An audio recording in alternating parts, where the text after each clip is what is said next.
आप देख रहे हैं आज तक, मैं हूं आपके साथ नवजोत रंधावा। हम आपको सीधा लिए चलते हैं। प्रधानमंत्री नरेंद्र मोदी पहुंच चुके हैं अहमदाबाद, जहां पर गुजरात बायोटेक रिसर्च सेंटर में वो मौजूद है और वहां पर ज़ायडस की जो वैक्सीन बन रही है उसकी तैयारियों का जायजा प्रधानमंत्री को लेना है। अहमदाबाद में प्रधानमंत्री मौजूद हैं। बता दें कि सेकेंड फेज का ट्रायल चल रहा है जिसमें 80% सक्सेस रेट बताया जा रहा है। थर्ड फेज की शुरुआत दिसंबर में होगी और उसके बाद किस तरीके से वैक्सीन की स्टोरेज होगी, डिस्ट्रीब्यूशन कैसे होगी, ये तमाम ऐसी बातें हैं जिसका जायजा प्रधानमंत्री नरेंद्र मोदी खुद ले रहे हैं। वैक्सीन वैज्ञानिकों की कसौटी पर कितना खरी उतर रही है, इस पर सीधे प्रधानमंत्री खुद वैज्ञानिकों से बातचीत करेंगे। ज़ायडस बायोटेक पार्क पहुंच चुके हैं प्रधानमंत्री नरेंद्र मोदी और कोरोना वैक्सीन को लेकर जिसका इंतजार हर कोई कर रहा है, इस खबर का इंतजार हर किसी को है कि वैक्सीन कब तक आएगी। इस महामारी के बीच में सिर्फ और सिर्फ इंतजार वैक्सीन का ही है और ऐसे में प्रधानमंत्री ने कहा कि एक नेशनल कमिटमेंट है और उसी कमिटमेंट को पूरा करने के लिए प्रधानमंत्री नरेंद्र मोदी आज अहमदाबाद, फिर उसके बाद पुणे और फिर उसके बाद हैदराबाद भी जाएंगे। ग्राउंड जीरो पर किस तरह की तैयारियां चल रही हैं वैक्सीन को लेकर, यह जानना, समझना, परखना बेहद जरूरी है। सबसे पहले वैक्सीन कहां तक पहुंची, ट्रायल कितने सक्सेसफुल रहे हैं, इसको जानेंगे, इसको समझेंगे। वैज्ञानिक इसको लेकर क्या कह रहे हैं यह भी समझेंगे प्रधानमंत्री। इसके अलावा एक बार जब वैक्सीन तैयार हो जाएगी तो किस तरीके से लोगों तक पहुंचाई जाएगी, टीका क्या एक ही होगा या दो होंगे, खुराक उसकी कितनी दी जाएगी, इस पर विचार होगा। ये एक अहम सवाल होगा। डिस्ट्रीब्यूशन किस तरीके से होगी, मैन्युफैक्चरिंग किस तरीके से होगी, स्टोरेज कहां पर होगी, सारी ऐसी बातें हैं जिसका जायजा लेने के लिए प्रधानमंत्री नरेंद्र मोदी आज हैदराबाद, फिर उसके बाद पुणे और उसके बाद अहमदाबाद, पुणे और हैदराबाद, तीनों जगहों पर प्रधानमंत्री जाएंगे। गोपी जुड़ चुके हैं इस वक्त हमारे साथ। बहुत अहम है ये दौरा गोपी, क्योंकि पूरी दुनिया इस पेंडेमिक से गुजर रही है। भारत में वैक्सीन कब तक आएगी और किस तरीके से उसका डिस्ट्रीब्यूशन होगा, खुराक कितनी होगी, ये सारे ऐसे सवाल हैं जिसको आज खुद प्रधानमंत्री नरेंद्र मोदी परखेंगे।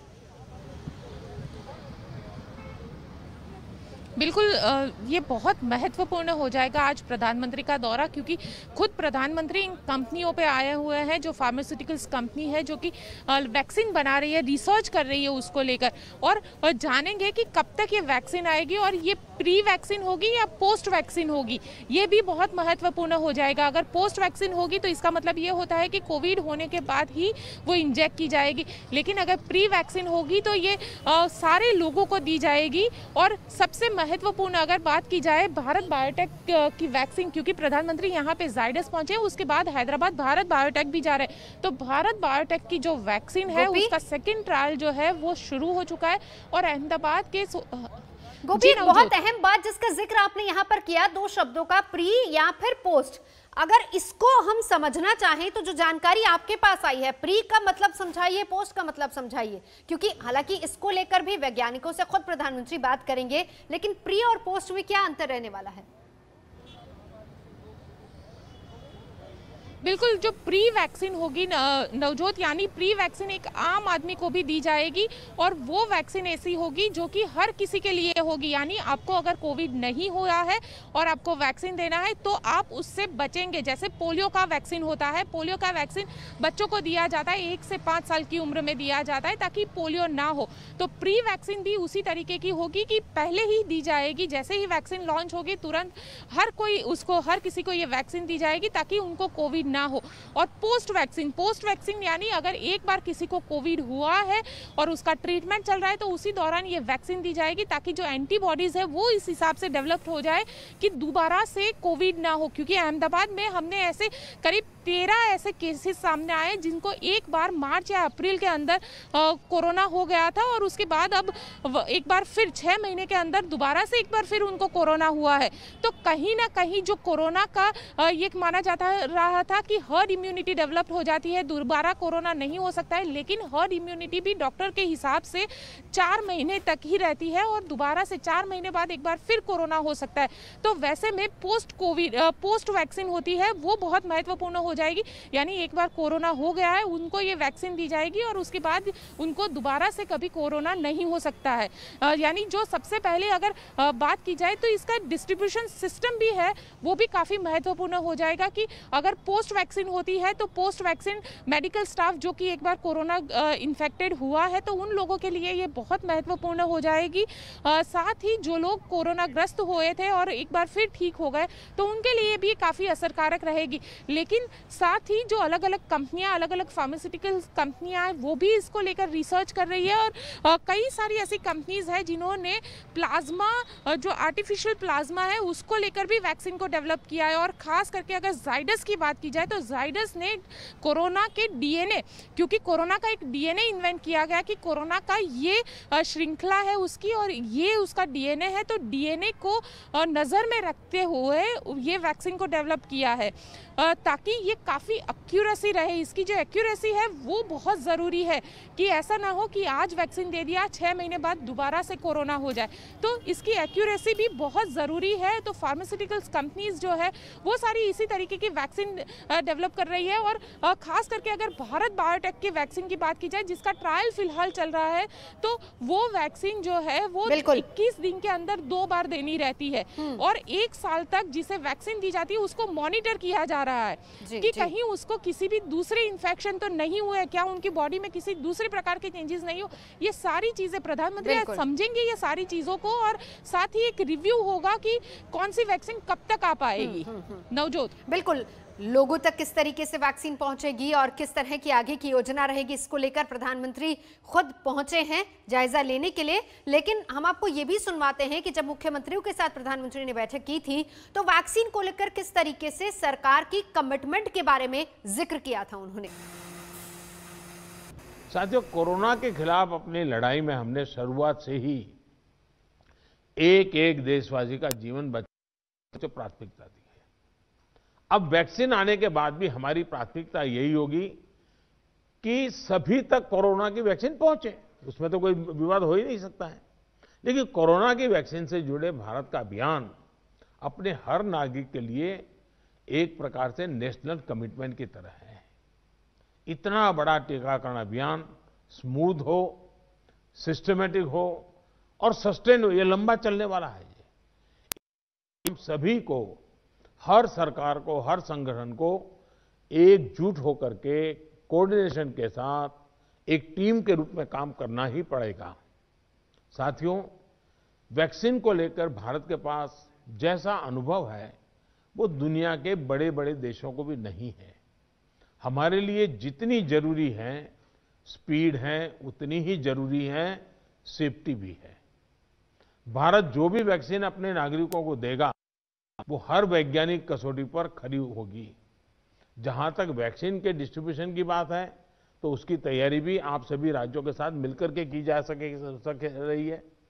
वैक्सीन प्राथमिकता के आधार पर किसे लगाई जाएगी ये राज्यों के साथ मिलकर के एक मोटा मोटा खाका भी आपके सामने रखा है कि भाई अगर इस प्रकार से WHO ने जो कहा है हम चलते हैं तो अच्छा है, लेकिन फिर भी ये निर्णय तो हम सब मिलकर के ही करेंगे।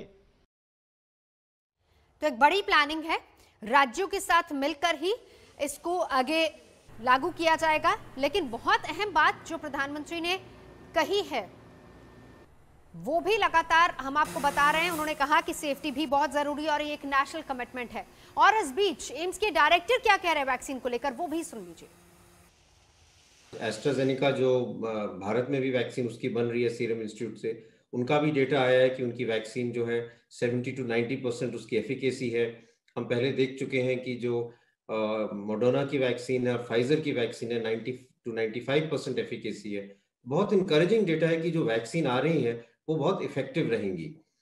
लेकिन इसके साथ वैक्सीन आने के साथ एक और बड़ी चुनौती है, वो ये है कि हम इतने ज्यादा डोजेस वैक्सीन के बना पाएंगे जिससे हम अपने पूरे देश में वैक्सीनेट कर पाए सब लोगों को।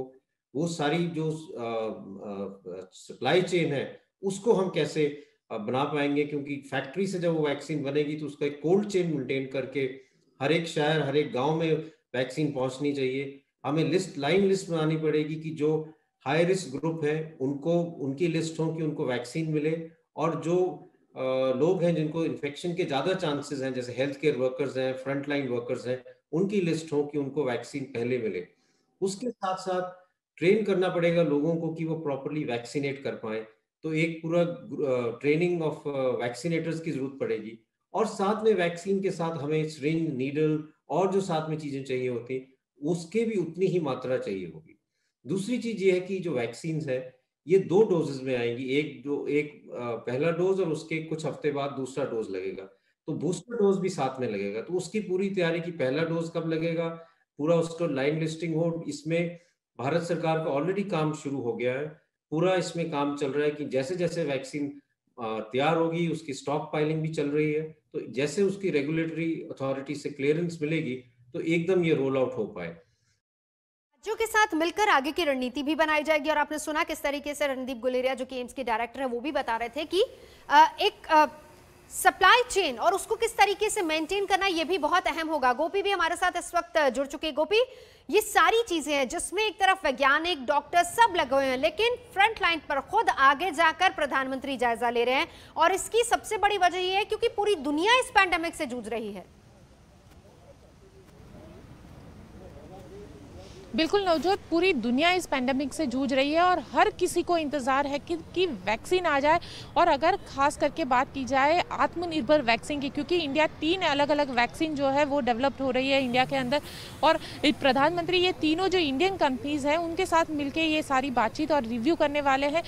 वैसे में नवजोत, सबसे अहम जब प्रधानमंत्री की मुख्यमंत्रियों के साथ बातचीत हुई थी तो गुजरात के जो मुख्यमंत्री है उन्होंने ये कहा था कि जो हमने फ्रंट लाइन जो हमारे मेडिकल वर्कर्स है, हमने एक पूरी वैक्सीन की जो डिस्ट्रीब्यूशन सिस्टम है वो किस तरीके से होनी चाहिए उसको लेकर भी एक बातचीत की है प्रधानमंत्री के साथ, जिसमें उन्होंने ये बताया था कि जो फ्रंट लाइन मेडिकल वर्कर्स है, जो मेडिकल फील्ड के साथ जुड़े हुए, जो खास करके कोविड के लिए काम कर रहे हैं, तो उनको सबसे पहले ये वैक्सीन दी जाएगी। जबकि दूसरे जो है सरकारी कर्मचारी जो कि लगातार कोरोना के लिए काम कर रहे हैं, उसको रोकथाम करने के लिए काम कर रहे हैं, तो ऐसे जो कोरोना वॉरियर्स है उनको हम ये वैक्सीन देंगे। और तीसरा जो दौर आएगा तो तीसरे में हम जो 60+ के लोग हैं उन लोगों के लिए ये वैक्सीन रहेगी। और चौथे में जो कोमोर्बिड पेशेंट है, जो यंग है लेकिन कोमोर्बिड है, जिनको कोविड होने की संभावनाएं हैं, तो वैसे लोगों को हम ये वैक्सीन देंगे और उसके बाद हर किसी को ये वैक्सीन दिया जाएगा। तो ये 5 अलग अलग स्टेज उन्होंने बताए थे कि उनकी जो प्रधानमंत्री के साथ बातचीत हुई है, जो रिव्यू मीटिंग हुई थी मुख्यमंत्रियों के साथ, तो उन्होंने ये पूरी डिस्ट्रीब्यूशन चेन सिस्टम जो है वो उन्होंने बताया था। और खास करके अब जब प्रधानमंत्री यहाँ पे पहुंचे हैं, अहमदाबाद जाइडस में पहुंचे हैं, तो जाइडस के अंदर ही पूरा जो मैन्युफैक्चरिंग है, क्योंकि इतने बड़े देश में इतनी ज़्यादा वैक्सीन को मैन्युफैक्चर करना ये भी बहुत बड़ा सवाल है। तो जाइडस का एक पूरा प्लांट यहाँ पे डेवलप हो रहा है और यहीं पे जो कोविड का मैं आपको बताती हूँ कि ये जाइडस बायोटेक पार्क जो है वहीं पे इसका रिव्यू हो रहा है, वहीं पे इसका रिसर्च भी हो रहा है। प्रधानमंत्री यही रिसर्च में गए हुए हैं और रिसर्च इंस्टीट्यूट के बाद प्रधानमंत्री जो इसका मैन्युफैक्चरिंग प्लांट है उसका भी रिव्यू करेंगे, क्योंकि जाइडस जो है, जाइडस ये क्लेम कर रही है कि करीब 1 महीने के अंदर ये 10 करोड़ कोविड वैक्सीन के डोज बना पाएंगे। तो उसकी जो प्लांट की क्षमता है उसको इस हिसाब से बनाया जा रहा है कि जब तक ये पूरा रिसर्च होके वैक्सीन तैयार हो जाए तब तक ये पूरा प्लांट भी तैयार हो जाए, और उसके बाद उसका जो स्टोरेज सिस्टम है, उसका जो डिस्ट्रीब्यूशन सिस्टम है, ये पूरा का पूरा यहीं पे तैयार किया जा रहा है। नवजोत, यही बात प्रधानमंत्री ने कही भी थी, क्योंकि जिस दौरान मुख्यमंत्रियों के साथ बैठक की थी उन्होंने कहा था कि बहुत जरूरी है, अगर वैक्सीन लोगों तक पहुंच रही तो उसमें सेफ्टी भी बहुत ज्यादा जरूरी होगी। सारी ऐसी चीजें हैं जिनका जायजा लेने के लिए खुद प्रधानमंत्री मोदी फिलहाल इस वक्त अहमदाबाद में, वहां से गोपी हमारी सहयोगी जानकारी लगातार दे रही। रुकेंगे एक ब्रेक के लिए, देखते रहिए आज तक। तो प्रधानमंत्री नरेंद्र मोदी की वैक्सीन यात्रा इस वक्त पहुंच रहे हैं अहमदाबाद, क्योंकि वहां पर लेना है तैयारियों का जायजा। गुजरात बायोटेक रिसर्च इंस्टीट्यूट पहुंचे प्रधानमंत्री। जायडस बायोटेक जो कि वैक्सीन बना रहा है, सेकेंड फेज का ट्रायल अभी चल रहा है। अभी तक का जो सक्सेस रेट है वो 80% बताया जा रहा है।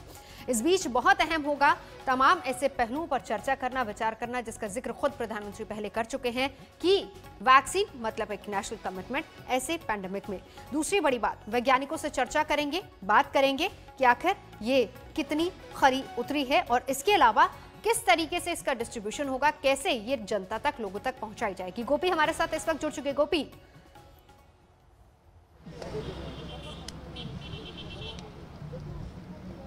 प्रधानमंत्री इस वक्त वहीं पर मौजूद हैं और वैज्ञानिकों से बातचीत कर रहे हैं।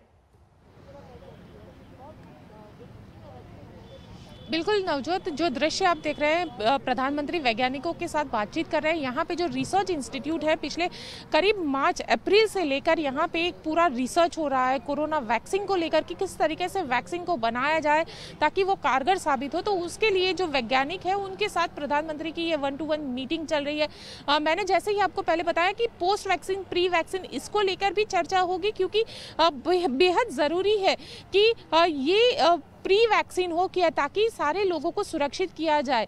और सबसे अहम बात कि ये जो वैक्सीन है, ये वैक्सीन के कितना इसका जो टाइमिंग होगा वो कितने वक्त तक चलेगी और इसका मैन्युफैक्चरिंग कितने हिसाब से किया जाएगा या किस तरीके का मैन्युफैक्चरिंग होगा ताकि पूरे देश को इसका वैक्सीन दिया जाए और इसके दाम कितने होंगे, ये भी बेहद महत्वपूर्ण है क्योंकि रिसर्च इतना बड़ा हो रहा है।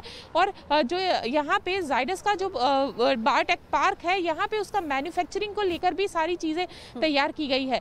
तो जो कंपनी के सीएमडी है पंकज पटेल के साथ साथ जो साइंटिस्ट है उनके साथ भी प्रधानमंत्री की ये मीटिंग हो रही है। ये रिव्यू लिया जा रहा है कि ये वैक्सीन को लेकर कब तक वो वैक्सीन आ पाएगी देश में। गोपी, आप नजर बनाए रखिए, हम लौटेंगे आपके पास। गोपी हमारी सहयोगी जानकारी दे रही है। फिलहाल यहाँ रुकेंगे एक ब्रेक के लिए। देखते रहिए आज तक। आप देख रहे हैं आज तक, मैं हूं आपके साथ नवजोत रंधावा। बात कृषि बिल पर किसानों के आंदोलन की करेंगे क्योंकि लगातार यह आंदोलन जारी है। फिलहाल किसान डटे हुए हैं सिंघू बॉर्डर पर। वहां पर आगे की रणनीति को लेकर एक बैठक चल रही है कि आगे क्या दिल्ली की तरफ कूच किया जाए, क्योंकि जो कल तक खबर आई थी उसमें ये कि निरंकारी ग्राउंड दिया गया था बुराड़ी में किसानों को कि वहां पर आकर वो अपने आंदोलन को जारी रख सकते हैं। लेकिन किसानों का कहना था, कुछ किसान वहां पहुंचे और कुछ का ये कहना था कि वो बॉर्डर पर ही डटे रहेंगे। तो दिल्ली के बॉर्डर पर हजारों की संख्या में किसान डटे हुए हैं। आंदोलन की आगे की रणनीति को लेकर मंथन चल रहा है, बातचीत चल रही है। 32 किसान संगठन हैं जिनके नेता मिल बैठकर ये बातचीत कर रहे हैं कि आगे क्या करना है। किसान बुराड़ी मैदान में भी पहुंचे हैं, ज्यादातर किसान सिंधु बॉर्डर पर हैं। सिंधु बॉर्डर पर किसान लगातार डटे हुए हैं और पूरी तैयारी के साथ आए हैं। अगर आप ये देखें तो बाकायदा जो ट्रैक्टर है उसको एक तरीके से कहें तो छोटी सी झोपड़ी की तरह तैयार किया गया है। गद्दे हैं, तमाम चीजें हैं, तो ये तैयारी काफी दिनों से थी। और दूसरी तरफ अगर आप देखें तो खाने की व्यवस्था भी है। ये देखिए, आप नीचे आटा गुथ रहा है रोटी बनाने के लिए। नीचे की तरफ कैमरा पर्सन को कहेंगे वो दिखाएं कि किस तरीके से बाकायदा रोटी यहाँ पर जो आटा है वो गूथा जा रहा है रोटी बनाने के लिए। तो सारी व्यवस्थाएं हैं खाने पीने की और इन सब के बीच। और ये पूरी पंजाब से तैयारी थी, वहां से ही जो तमाम किसान हैं वो निकले हुए। अगर आप यहाँ पर देखें तो बाकायदा इस तरीके से यहाँ पर एक एक जो ट्रैक्टर है उसको पूरी तरह से तैयार किया गया है। इसमें अगर आप देखें तो खाने पीने की, पानी की तमाम व्यवस्थाएं इस ट्रैक्टर में की गई हैं। तो ये पूरी तैयारी है और इसी तैयारी की वजह से लंबे वक्त तक जो किसान हैं वो डटे हुए हैं, वो मोर्चा जो है पुलिस से ले रहे हैं। अगर आप यहाँ पर देखें तो तमाम ये किसान है, यहाँ पर खाने पीने की पूरी तैयारी है जी। ये क्या ट्रैक्टर में पूरा सब खाने पीने का सामान है जी? सारा राशन है जी, 6 महीने का राशन डक्की फिरते हैं। 6 महीने का राशन? हाँ, और आ रही हैं ट्रैलियां। अच्छा। हाँ, सिलेंडर, लकड़ियां भट्टियां दुनिया लगूंगी हूं, ठीक है ना। आ रहे बंदे आज 8-10 लाख बंदे की उम्मीद है पहुंचूगा। लेकिन कई ऐसे लोग हैं जो बुराड़ी भी पहुंच गए, ਜੇ ਜਿਹੜੇ ਲੋਕ ਬੰਗਾਲੀ ਪਹੁੰਚਦੇ ਨੇ ਉਹ ਜਿਹੜਾ ਮੋਦੀ ਸਰਕਾਰ ਆ ਨਾ ਇਹ ਲੋਕਾਂ ਨੂੰ ਬੁੱਧੂ ਬਣਾਉਣਾ ਚਾਹੁੰਦੀ ਹੈ। ਇਹ ਉੱਥੇ ਕੁਝ ਨਹੀਂ ਬਣਨਾ। ਪਹਿਲਾਂ ਸਾਡੇ ਲੀਡਰ ਬੜੇ ਬੜੇ ਬੈਠੇ ਰਹੇ ਨੇ ਉੱਥੇ ਕੁਝ ਨਹੀਂ ਬਟਦਾ। ਸਾਡੇ ਲੋਕਾਂ ਨੂੰ ਮੰਦਾਰੀ ਵਾਂਗੂ ਡੌਰੂ ਵਾਂਗੂ ਬੁੱਧੂ ਬਣਾਉਂਦੀ ਹੈ ਸਰਕਾਰ। ਇਹ ਸਾਡੇ ਲੋਕ ਸਾਡੇ ਲੋਕ ਹੀ ਵਿਚਾਰੇ ਤਕੜੇ ਨੇ ਜਿਹੜੇ ਜਾਗ ਚੁੱਕੇ ਨੇ। ਇਹ ਲੀਡਰਾਂ ਦਾ ਕੋਈ ਭਰੋਸਾ नहीं करना चाहिए। इस वक्त हम मौजूद हैं सिंघू बॉर्डर पर। पंजाब के, हरियाणा के तमाम किसान जो हैं वो इस वक्त बॉर्डर पर डटे हुए हैं और पूरी तैयारी के साथ तमाम किसान जो है वो यहाँ पर पहुंचे हैं। किसान अपने साथ खाने पीने की पूरी व्यवस्था लेकर के आए हैं। लगातार यहाँ पर लंगर की तैयारियां जो है वो चल रही हैं ताकि किसान जो अपना आंदोलन, अपनी मांगों को लेकर के आए हैं वो कहीं कमजोर न पड़े, उसको लेकर के पूरी तैयारी के साथ किसान हैं। लगातार जो किसान यहाँ पर 2 दिन से डटे हुए हैं उनके लिए खाने पीने की व्यवस्था जो है वो यहाँ पर खुद किसान जो है वो करते हुए नजर आ रहे हैं। साथ ही टेंट तंबू यहाँ पर है ताकि पूरी तरीके से वो यहाँ पर डटे और अपनी मांगों को लेकर के सरकार तक पहुँचे। ये बताइए कि सर क्या आगे की रणनीति है, क्या आपकी मांगे हैं, कब तक ये धरना जो है वो जारी रहेगा? हमारी मांगे यही हैं कि हम जो सरकार ने काले कानून किसानों की विरोधता में नए नोटिफिकेशन जारी किए हैं वो तीनों नोटिफिकेशन जो अभी अभी जारी किए हैं उनको रद्द करना, ये हमारी पहली डिमांड है। उससे कम हमारी कोई डिमांड नहीं है। उनसे भी बातचीत करते हैं। क्या आपको कानून के अंदर कमी लगती है जिसको लेकर के आप विरोध कर रहे हैं? बिल्कुल कमी लग रही है। सरकारी जो खरीद है उसका पक्का नहीं हो रहा, लिखती रूप में नहीं दे रहे MSC लिखती। सरकार तो कह रही है कि हमने 1.5 गुना कर दिया है। बिल्कुल ही कहने की बात है, लिखती रूप में लिख कर दे दें, सब कुछ खत्म हो सकता है धरना। जो 3 कानून लिखती रूप में देना, कहने से कुछ नहीं होता है। ऐसे आमदन दुगनी कहाँ से हो रही है, हम तो बर्बाद हो रहे हैं। आप क्या चाहते हैं, लिखित में क्या क्या मिले आपको, क्या चाहते हैं सर? देखो जी, जो बोलते हैं बिचौलिए आड़ती बीच से निकाल दिए जाएंगे। अगर किसान का कोई एक परिवार आड़ती है जो कभी भी पैसे की जरूरत होती है, सुबह शाम जब मर्जी हो वो आड़ती से पैसा ले सकता है। अगर आड़ती ही नहीं रहेगा तो पैसा हम कहाँ से लेंगे? कौन पैसा देगा हमको? हमको तो मिनट से जरूरत पड़ जाती है। कभी मेरा कोई फैमिली मेंबर हो बीमार पड़ गया, कोई ब्याह शादी है, कोई गमी खुशी हो गया, पैसे कहाँ से लेंगे? पैसे आड़ती के पास हम जाके तभी पकड़ लेते हैं पैसे, फोन से ही बात करें तभी पैसा मिल जाता है। कहाँ से पैसा मिलेगा हमको? फिर बोलते हैं अन्नदाता है। अभी अन्नदाता तो फिर बात तो करें ना अन्नदाता से। और तैयारियां पूरी हैं, लंगर लगातार चल रहे हैं, उसकी तैयारियां यहाँ पर तमाम किसान जो है वो लेकर के आए, अपना घर बार सब कुछ यहाँ पर है, इस उम्मीद के साथ कि सरकार कम से कम उनकी बात को सुने, समझे और उनकी बात रखे ताकि ये किसान आंदोलन करना चाहते हैं, अपनी मांग रखना चाहते हैं, ये किसी से डरना नहीं चाहते, ये सिर्फ चाहते हैं कि उनकी मांग सुनी जाए और उस विधायक को, उस कानून को वापस लिया जाए जो कि इनको सुशांत के पास चलेंगे। पुराड़ी ग्राउंड से इस वक्त हमारे साथ जुड़ चुके हैं सुशांत। जो बैठक होने वाली थी उसके बारे में कोई खबर मिल पाई वहां से? हाँ देखिए, अभी जो बैठक का दौर है वो लगातार यहाँ पर चल रहा है और उनके फैसला जो है अभी थोड़ी देर तक आएगा कि आगे की तरफ ये कूच करेंगे सिंघू बॉर्डर से बुराड़ी की तरफ या फिर यहीं पर जो किसान हैं वो डटे रहेंगे। क्योंकि कल जिस तरीके से कहा जाए तो किसानों के बीच में एक जो खेमा था वो बुराड़ी की तरफ गया है। पुलिस की से जो बातचीत हुई, पुलिस ने छूट दी थी कि आप बुराड़ी जो है वो जाकर के अपना प्रदर्शन जो है वो कर सकते हैं। लेकिन अभी भी किसान जो है वो पंजाब के, आपको तस्वीरें दिखाना चाहूँगा कि किस तरीके से लंबी लंबी कतारें जो है वो ट्रैक्टर्स की यहाँ पर लगी हुई है। किसान जो है वो डटे हुए हैं और किसानों की तरफ से पूरी तरीके की तैयारी है। क्योंकि कल जिस तरीके से सर्दी थी, तमाम किसान जो है वो अपने ट्रैक्टरों के अंदर ही है सोते हुए नजर आए। फिलहाल सुबह का वक्त है और ऐसे में तमाम किसानों को लेकर के जो तैयारियां यहाँ पर किसान जो है वो भंडारा लंगर जो है वो यहाँ पर चल रहा है ताकि किसान आगे की लड़ाई जो है वो लड़ सके। क्योंकि अन्नदाता लगातार अपनी कृषि कानून को लेकर के विरोध कर रहा है और उनका साफ तौर पर कहना है कि जब तक अब इस कानून को वापस नहीं लिया जाता वो इसी तरीके से डटे रहेंगे, चाहे 6 महीने तक उनको बॉर्डर पर बना रहना पड़े। क्या आपकी किसी भी किसान संगठन के किसी नेता से बातचीत हुई? क्योंकि देखिए, खुद कृषि मंत्री ने कहा है कि 3 दिसंबर को बातचीत के लिए उन्होंने न्योता दिया है। अगर वो बातचीत के लिए न्योता देते, हालांकि 2 बार की पहली बातचीत बेनतीजा रही थी, उसके बाद ही ये इस तरीके से किसान उभरे हुए, तो क्या उस बातचीत को लेकर भी कोई रूपरेखा आगे तैयार होगी? देखिए, अभी किसानों का साफ तौर पे, जो हमारी अब से थोड़ी देर पहले बातचीत हुई थी, तो उन्होंने साफ तौर पे कहा था कि अभी वो बातचीत करने के मूड में नहीं है। अभी वो पहले अपने तमाम नेताओं से बातचीत करेंगे कि आगे की इस लड़ाई को किस तरीके से लेकर जाना है। क्या वो दिल्ली लेकर के जाएंगे, राजघाट जाएंगे, जंतर मंतर जाएंगे, रामलीला मैदान जाएंगे।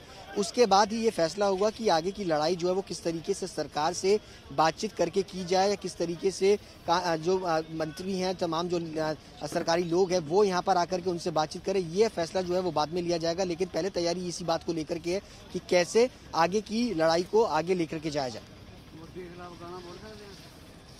जी, नजर बना रखिए। सुशांत, हम लौटेंगे आपके पास। फिलहाल बैठक चल रही है, आगे की रणनीति को लेकर चर्चा हो रही है, इस पर रहेगी नजर। और अब बात वैक्सीन की कर लेते हैं, क्योंकि आज प्रधानमंत्री नरेंद्र मोदी अहमदाबाद पहुंच चुके हैं। वहां पर वैक्सीन जिस तरीके से तैयार की जा रही है उसको परखेंगे, जायजा लेंगे, वैज्ञानिकों से बातचीत करेंगे। तस्वीरें लगातार आपको दिखा रहे हैं। और इसके बाद प्रधानमंत्री पहुंचेंगे पुणे और फिर हैदराबाद जाने का भी उनका कार्यक्रम है, क्योंकि वैक्सीन की तैयारियों का जायजा लेना है। इस बीच बहुत अहम सवाल जो खुद प्रधानमंत्री कह चुके हैं, नेशनल कमिटमेंट, वैक्सीन वैज्ञानिकों की कसौटी पर कितनी खरी उतरती है, उसको लेकर खुद प्रधानमंत्री बातचीत करेंगे। प्री वैक्सीन और पोस्ट वैक्सीन को लेकर चर्चा होगी। सेफ्टी बेहद जरूरी है, डिस्ट्रीब्यूशन किस तरीके से होगा, सप्लाई चेन कैसे होगी, उसको मेंटेन किस तरीके से किया जाएगा, मैन्युफैक्चरिंग, स्टोरेज, ये सारी ऐसी बातें हैं जिसका जायजा लेने के लिए, परखने के लिए खुद प्रधानमंत्री आज अहमदाबाद, पुणे और फिर हैदराबाद जाएंगे। दो खास मेहमान हमारे साथ जुड़ चुके हैं। डॉक्टर राहुल भार्गव हैं, डॉक्टर रवि मलिक हैं। डॉक्टर राहुल, पहले आप ही के पास आना चाहूंगी, क्योंकि बहुत जरूरी होगा। कहा यह जा रहा है 2021 की पहली तिमाही में वैक्सीन आ जाएगी। अगर हम ये मान लें कि 2021 की पहली तिमाही तक वैक्सीन आएगी, बहुत जरूरी ये भी होगा देखना कि वो किस तरीके से लोगों तक पहुंचेगी। प्लानिंग किस तरह की है?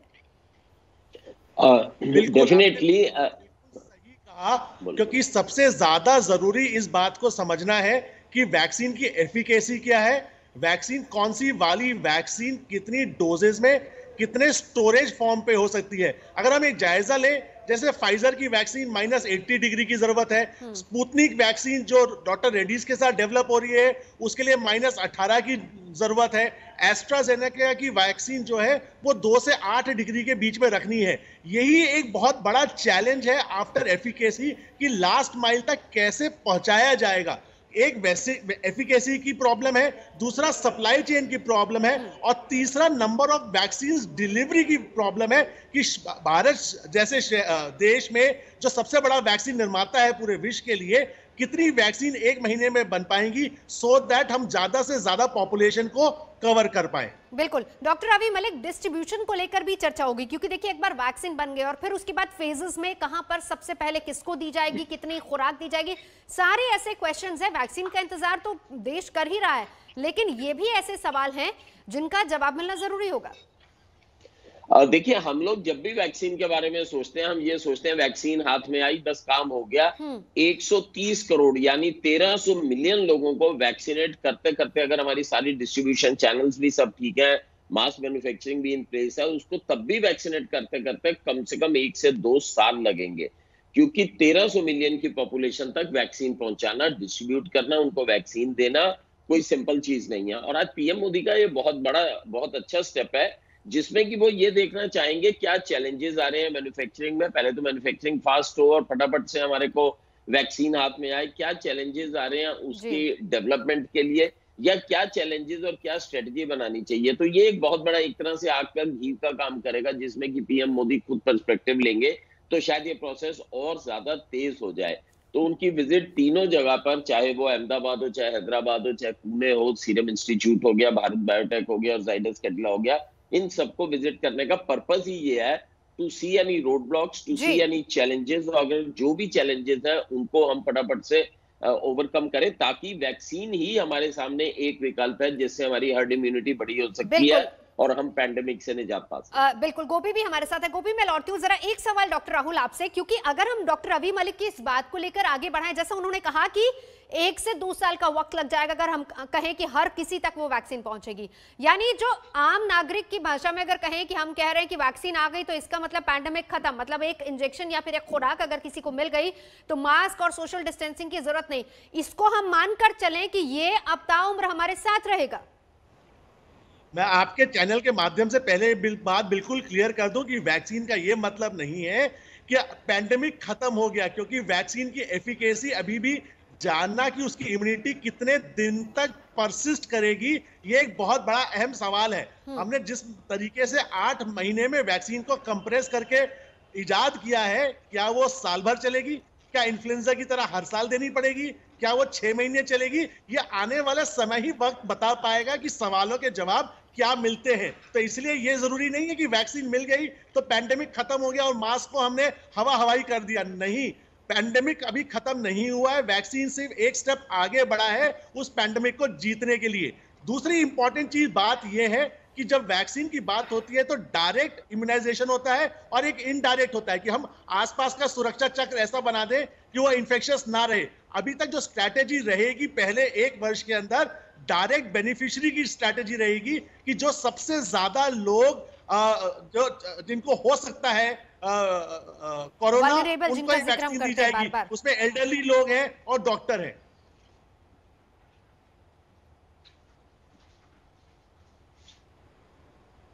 जी, डॉक्टर रवि मलिक भी हमारे साथ जुड़े। डॉक्टर साहब, एक और बड़ी बात जो प्री और पोस्ट वैक्सीन का भी जिक्र हो रहा हो वो भी समझे, क्योंकि इस पर भी विचार हो रहा है कि ऐसा भी हो सकता है, जैसे गोपी भी हमारे साथ है। गोपी, आपके पास लौटूंगी, प्री एंड पोस्ट वैक्सीन। देखिए, ऐसा है कि सबसे इंपॉर्टेंट चीज ये है कि जो प्री वैक्सीन है और पोस्ट वैक्सीन है उसके अंदर ये बड़े सारे फैक्टर्स को कंसिडर किया जाएगा। सबसे पहले तो मैं ये बता दूं, जैसे डॉक्टर भार्गव ने बड़ी अच्छी बात बताई है, हम सोचते हैं यहाँ वैक्सीन लगी और वहां पे पेंडेमिक कंट्रोल हो गया, ऐसा बिल्कुल नहीं है। वैक्सीन के 2 डोजेस लगेंगी, हो सकता है वो 4 हफ्ते के अपार्ट हो सकता है 6 हफ्ते अपार्ट हो। वो 2 डोज लगने के बाद में फिर उसके बाद हमें पीरियड देना पड़ेगा 2-1 महीने का, ताकि इम्यूनिटी पूरी डेवलप हो, तब कहीं जाके इम्यूनिटी डेवलप होगी। यानी कि अगर आज भी किसी को हम वैक्सीन लगाना शुरू करते हैं तो ऐसा नहीं है कि इम्यूनिटी कल से डेवलप हो जाएगी। तो ये एक फेज चलेगा जिसको कि बड़ा इंपॉर्टेंट फेज है। दूसरा ये है कि एक हमारे को और अभी आगे देखना है कि पोस्ट वैक्सीन क्या होने वाला है। पोस्ट वैक्सीन 2-3 चीजें होने वाली है, जैसे कि सपोजिंगली आपने 1 साल के अंदर आपने वैक्सीन दे दी और उसके बाद में पता चला कि वैक्सीन तो आपको हर साल रिपीट करनी पड़ेगी, जैसे फ्लू की वैक्सीन को रिपीट करना है। तो अभी तो हम बात कर रहे हैं 130 करोड़ लोगों को वैक्सीन देने की, उसके बाद हो जाएगा 260 करोड़ लोग, यानी साल के बाद आपको दोबारा से वैक्सीन देनी है, नहीं तो उसका इफेक्ट चला जाएगा। तो ये सारे फैक्टर्स भी देखने बड़े जरूरी हैं। चैलेंजेस वैक्सीन से इतने इजी नहीं है, बहुत सारे फैक्टर्स की जरूरत है। मास्क, जहां तक मास्क का तल्लक है, मैं तो ये कहूंगा मास्क एक जीवन शैली बन जानी चाहिए। एक बार को अगर ये पेंडेमिक चला भी जाता है तो तमाम तरह की रेस्पिरेटरी इन्फेक्शंस, ट्यूबरकुलोसिस है, फ्लू है, इन्फ्लुएंजा है, बहुत सारी ऐसी चीजें हैं जो कि इसी तरह रेस्पिरेटरी रूट से होती हैं। तो मास्क का तो हमारे को बिल्कुल इस्तेमाल अभी लंबे टाइम तक करना पड़ेगा। और ये पेंडेमिक्स ऐसा नहीं है एकदम चले जाएंगे, स्मोल्डर करते रहेंगे। आप वैक्सीन भी ले आएंगे, हर्ड इम्यूनिटी भी 60 से 70% हो जाएगी उसके बाद भी। सबसे बड़ी चीज है efficacy of vaccine and temperature of vaccine. अगर वैक्सीन ही -70 डिग्री टेम्परेचर है, -70 डिग्री टेम्परेचर हमारे रेफ्रिजरेटर के फ्रीजर से भी ज्यादा ठंडा होता है। अब दूर दराज के इलाकों में इस तरह से पहुंचाना बड़ा मुश्किल है। तो ये कुछ चैलेंजेस हैं, शायद जिसको पीएम मोदी भी आज थोड़ा एड्रेस करेंगे। ये कुछ चैलेंजेस हैं। डॉक्टर रवि मलिक, डॉक्टर राहुल भार्गव, बहुत बहुत शुक्रिया। और बात आपने सही कही। गोपी, आप भी नजर बनाए रखिए क्योंकि प्रधानमंत्री वहीं पर मौजूद है, गोपी भी वहीं पर मौजूद है। बहुत अहम है क्योंकि ये सारी जो शंकाएं हैं, ये सारे जो अहम सवाल हैं, शायद इन्हीं को समझने परखने के लिए खुद प्रधानमंत्री पहुंचे हैं, उस वैक्सीन के लिए जिसका इंतजार देश का हर नागरिक कर रहा है। कब वो वैक्सीन आएगी, किस तरीके से वो लोगों तक पहुंचेगी, उसका डिस्ट्रीब्यूशन, उसकी मैन्युफैक्चरिंग, रखरखाव किस तरीके से लोगों तक पहुंचाना है, सारे ऐसे सवाल हैं जिस पर पैनी नजर खुद प्रधानमंत्री की है। रुकेंगे एक ब्रेक के लिए, देखते रहिए आज तक। सीधी तस्वीरें अहमदाबाद से ज़ायडस बायोटेक, जहां पर प्रधानमंत्री नरेंद्र मोदी पहुंचे हैं। कोरोना वैक्सीन यहां पर तैयार हो रही है, इसका जायजा लेने के लिए प्रधानमंत्री नरेंद्र मोदी यहां पर मौजूद हैं गुजरात बायोटेक रिसर्च इंस्टीट्यूट में, जहां पर प्रधानमंत्री वैक्सीन की तैयारियों का जायजा लेंगे। और यहां पर प्रधानमंत्री पहुंचे हैं अहमदाबाद में। सेकेंड फेज का ट्रायल अभी चल रहा है और अभी तक की जो खबर इस वैक्सीन के बारे में आई है वो ये कि 80% सक्सेस रेट इसका बताया जा रहा है। प्रधानमंत्री नरेंद्र मोदी ज़ायडस बायोटेक पार्क में हैं और इस वक्त प्रयोगशाला के अंदर, और वहां पर बन रही वैक्सीन का जायजा लेने के लिए प्रधानमंत्री पहुंचे हैं। महामारी को हराने के लिए वैक्सीन लाने की तैयारी, कब तक वैक्सीन आएगी, किस तरीके से इसका डिस्ट्रीब्यूशन सिस्टम रहेगा, मैन्युफैक्चरिंग कैसे होगी, स्टोरेज कैसे होगी, ये सारी ऐसी बातें जिसको परखने के लिए खुद प्रधानमंत्री पहुंचे हैं। आज प्रधानमंत्री कोरोना वैक्सीन को लेकर मैराथन दौरा कर रहे हैं। पहले अहमदाबाद, ये तस्वीरें जो आपको दिखा रहा है वहीं से, इसके बाद पुणे भी जाना है सीरम इंस्टीट्यूट, और फिर उसके बाद हैदराबाद भी पहुंचेंगे प्रधानमंत्री नरेंद्र मोदी। ये विशेष दौरा है, शुरू हो चुका है। कोरोना वैक्सीन को लेकर खुद प्रधानमंत्री नजर इस पर बनाए हुए हैं। कुछ दिन पहले मुख्यमंत्रियों के साथ बैठक में प्रधानमंत्री ने इस बात का जिक्र भी किया था कि वैक्सीन एक नेशनल कमिटमेंट होगी, हर नागरिक को वैक्सीन मिले, जल्द से जल्द मिले, इस बात को सरकार सुनिश्चित करेगी और ये कमिटमेंट सरकार की तरफ से होगी। वैक्सीन वैज्ञानिकों की कसौटी पर पूरी तरह से खरी उतरे, इसके लिए खुद प्रधानमंत्री वैज्ञानिकों से बात भी कर रहे हैं। सेफ्टी क्योंकि बहुत जरूरी है, इसका जिक्र भी प्रधानमंत्री ने किया था। सुरक्षा बेहद अहम है। सबसे बड़ी बात यह कि उसकी सप्लाई चेन किस तरीके से मेंटेन होगी, इसको लेकर भी प्रधानमंत्री जायजा ले रहे हैं, परख रहे हैं एक एक चीज को। 3 वैक्सीन, तीनों शहर, हर जगह पर प्रधानमंत्री की पैनी नजर बनी हुई है। तो पीएम की ये वैक्सीन यात्रा, इंतजार आम जनता को, हर नागरिक को कि कब आएगी कोरोना की ये वैक्सीन। इस पैंडेमिक से हालांकि अभी भी जो डॉक्टर्स का मानना है वो ये कि ये मत समझिए कि अगर वैक्सीन आ गई तो पैंडेमिक खत्म। महामारी से अभी भी जूझने में और वक्त लगेगा, 1 से 2 साल तक का और वक्त लग सकता है। तो ऐसे में जब तक वैक्सीन नहीं तब तक मास्क और 2 गज की दूरी, और साथ ही साथ जब वैक्सीन आ जाए तब भी इस बात को मत भूलिएगा। रुकेंगे एक ब्रेक के लिए, देखते रहिए आज तक। नमस्कार, मैं हूं अंजना ओम कश्यप। हमें उम्मीद है ये वीडियो आपको पसंद आया होगा। लेटेस्ट खबरों के लिए यूं ही देखते रहिए आज तक, और इस वीडियो के पसंद आने पर लाइक, शेयर एंड सब्सक्राइब करना ना भूलें।